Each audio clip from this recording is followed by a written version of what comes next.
In part 1 of ambient light, we figured out what exactly ambient light is, and looked at how to build ambient in a scene from scratch. In today's episode, we'll be taking the opposite approach and reducing the ambient light in our image. This is lighting for cinema, A to Z.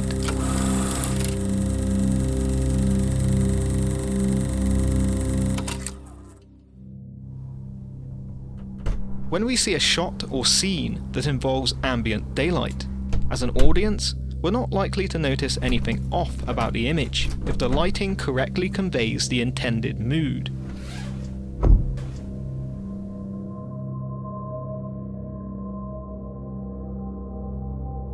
But this mood has been created by both lighting and control over the ambient light already existing within the scene. The same scene played out without control over our ambient light might come off looking a little unprofessional, especially with a slow, stationary shot, where the audience's subconscious expectations of a fully realised cinematic-looking image might be higher. This light doesn't match the way we've shot, or the feeling intended for the scene.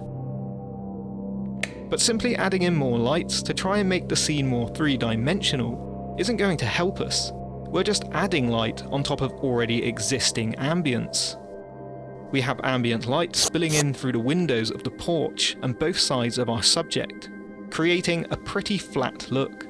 And to the sides of and behind our camera, we have more light spilling in through the windows around the house. What's more is that we're surrounded by bright walls, meaning this uncontrolled ambience is bouncing all around the scene. If we want a darker, more controlled mood, we're going to have to start controlling this ambient light by taking it away. This can be done on both low and higher budgets by using black material to block light. If curtains aren't dark, we can replace them with black curtains, or simply place darker material on top. We can also use tools designed specifically for film use, like this 4x4 floppy flag.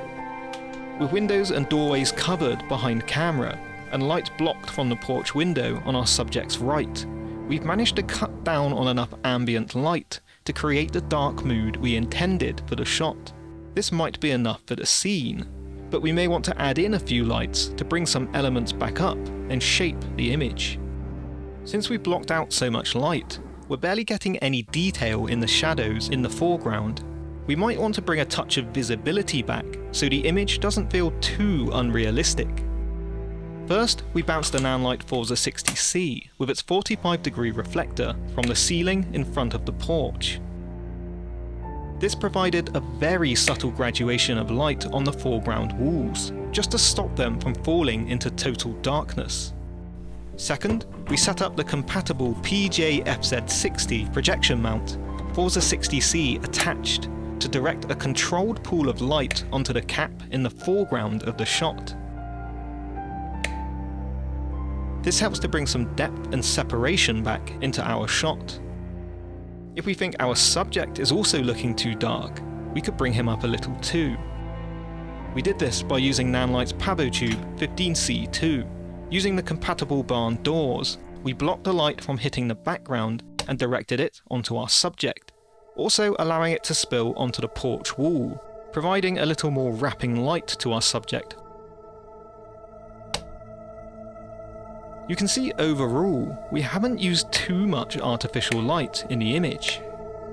The reduction of ambient light in the location is doing most of the heavy lifting, while our own lighting is simply bringing some exposure back into the shot, allowing us to control the levels to where we need them.